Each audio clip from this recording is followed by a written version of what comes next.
Assalamualaikum warahmatullahi wabarakatuh. Alhamdulillahilladzi khalaqal mauta wal hayata liyabluwakum ayyukum ahsanu amala wa huwal azizul ghafur. Shadaqallah. Atas kehendak Allah semata kita dipertemukan kembali dalam lanjutan pembahasan terdahulu mengenai persoalan hukum jenazah. Sekarang kita masuk hukum tentang tata cara memandikan mayit. Pemirsa dimanapun berada, seperti kita tahu bahwa memandikan mayit itu sifatnya adalah ta'budiyah. Karena sifatnya ta'budiyah, maka tentu tidak boleh bagi kita untuk mengaturnya sendiri. Sebab kenapa? Memandikan mayit adalah salah satu peristiwa ibadah yang sangat penting.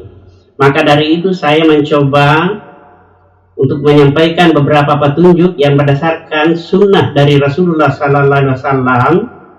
Sebab terus terang saja bahwa ketika saya menulis buku tentang pemandian jenazah, nah inilah yang termasuk bab yang paling banyak dalilnya. Pemirsa,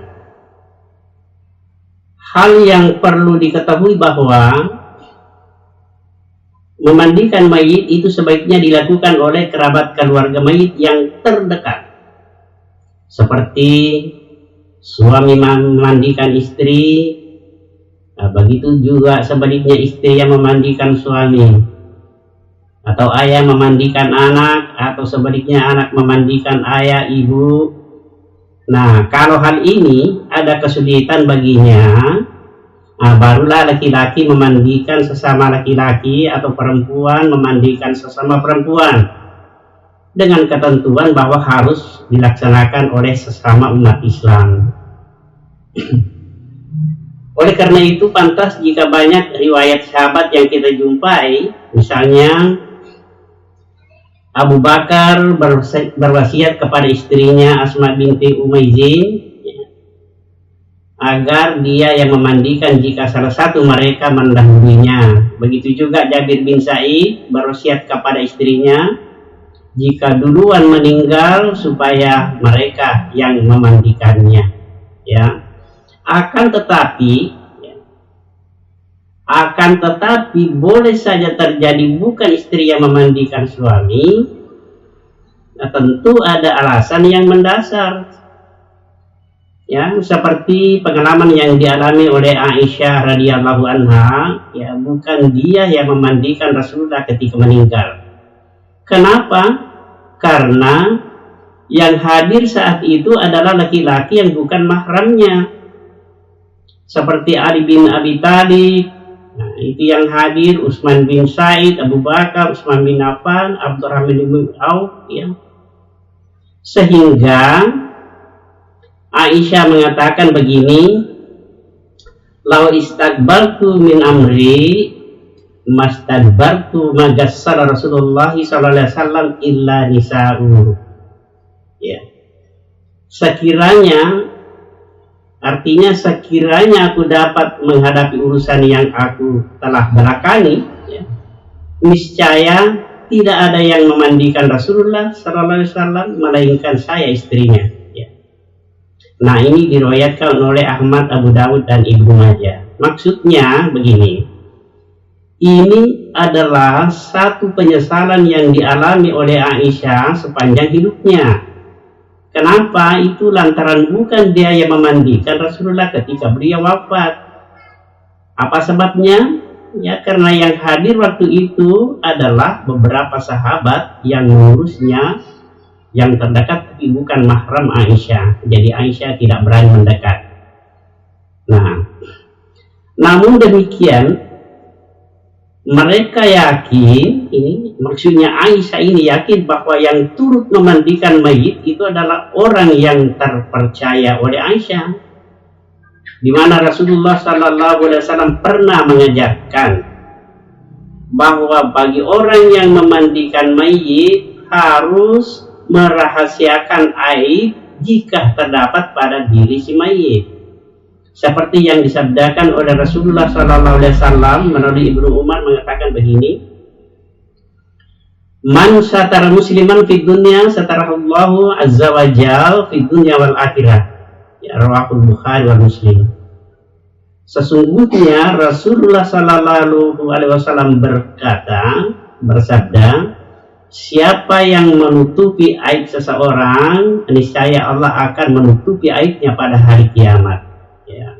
Nah, demikian juga halnya kata Nabi, kita harus berlaku lemah lembut terhadap mayit yang kita mandikan, ya.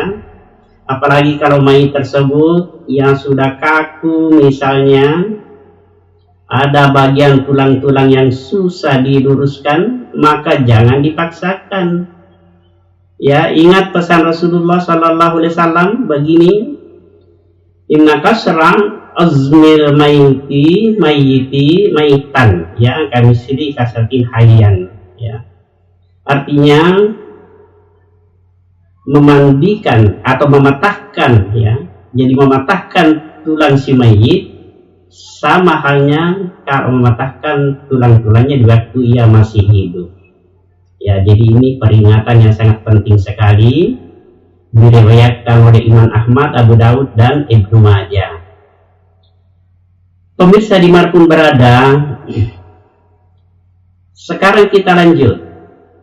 Ketika mayit sudah siap untuk dimandikan, maka mulailah menuangkan air ke bagian badan yang di sebelah kanan, bagian kanan mayit, ya, terutama anggota wudhu, baru ke bagian sebelah kiri dan seterusnya. Kemudian tuangkanlah air ke tubuh mayit dengan bilangan ganjil-ganjil, ya, maksudnya misalnya 3, 5, dan seterusnya dengan tuangan, atau kalau masih memang dianggap perlu, ya, boleh ditambah. Karena kenapa? Ada hadis mengatakan, ya,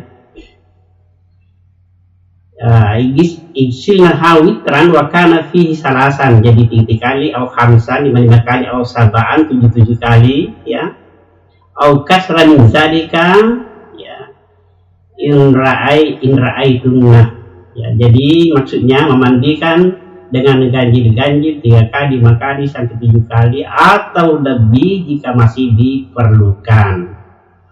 Nah, hal yang menjadi catatan penting bahwa ada di kalangan saudara kita umat Islam mengurus jenazah itu sebelum mayit dimandikan harus berwudu mayit dulu, diwudu.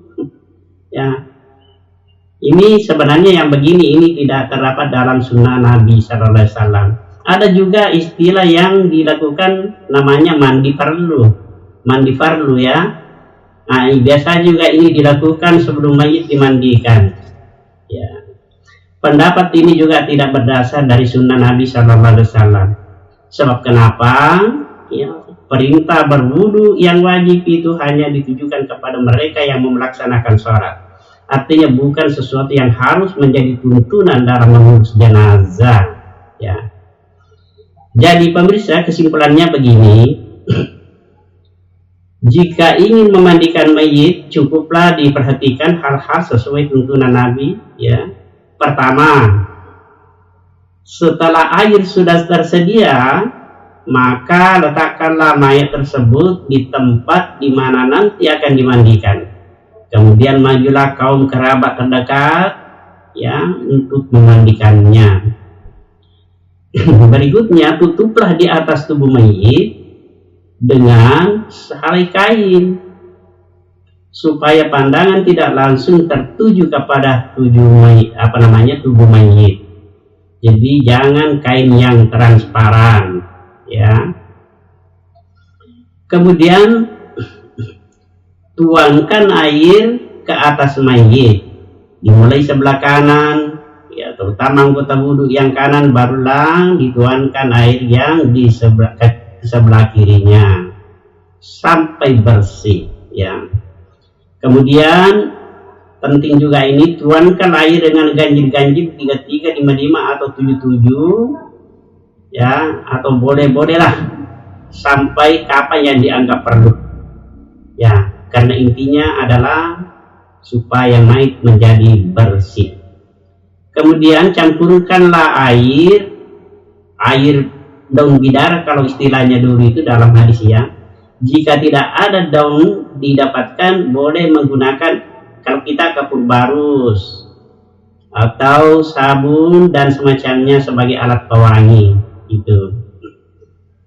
Kemudian bersihkanlah tubuh si mayit ya, boleh menggosok bolak-balik tubuhnya kiri kanan, boleh dikasih dulu sambil menuangkan air ke seluruh tubuhnya secara merata, boleh, itu dicoba-coba dipraktikkan itu. Nah, kemudian kalau dipandang sudah bersih, lalu ditutup kain bersih ya, serta diangkat pelan-pelan di tempat akan dimana nanti akan dikafani. Para pemirsa yang dirahmati Allah Subhanahu wa taala, sekedar tambahan bahwa ada pun mayit yang tidak perlu dimandikan, tidak perlu dikafani, bahkan tidak perlu disolati ya. Siapa kira-kira ini? Itu adalah orang-orang yang gugur di medan perang membela agama Allah, dengan kata lain perang jihad. Nah ini, tetapi insya Allah jika masih dikenyangkan umur akan kita bahas dalam pertemuan berikutnya. Saya kira demikian ya, walaupun secara singkat, semoga menjadi amal ibadah bagi kita semua. Amin ya rabbal alamin. Billahi fisabilillah. Assalamualaikum warahmatullahi wabarakatuh.